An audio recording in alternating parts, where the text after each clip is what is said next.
Hi, Kelly Eckholt here to update you with the key events of the week.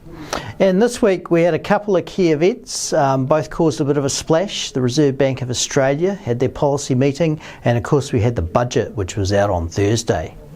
With respect to the RBA, they delivered the 25 basis point cut that was expected, but they were a lot more dovish sounding while doing it.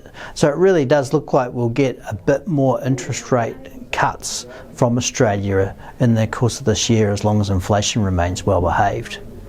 On the budget, there was a bit of rough and smooth in the budget, as you would expect.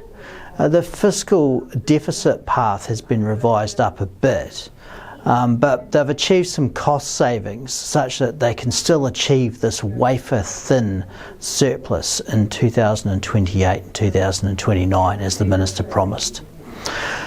The revenue outlook has been pushed down by the fact that the economy hasn't been performing that well, and also the global economy is expected to be weak for a while. But those cost savings have come through. Capital spending hasn't been upgraded, even though the government's planning to spend quite a lot more on defence over the coming years. And also, notably, the government's saving quite a lot of money, $2.7 billion a year, from those changes in the pay equity settlements that were talked about a week or so ago. I don't think most of this is really a big game changer for the Reserve Bank.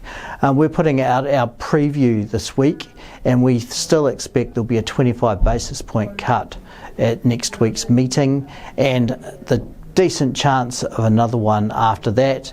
The Reserve Bank's probably going to be a little bit more cautious about how things go in the future, given the quite considerable uncertainties at play. I'll be back to update you again next week.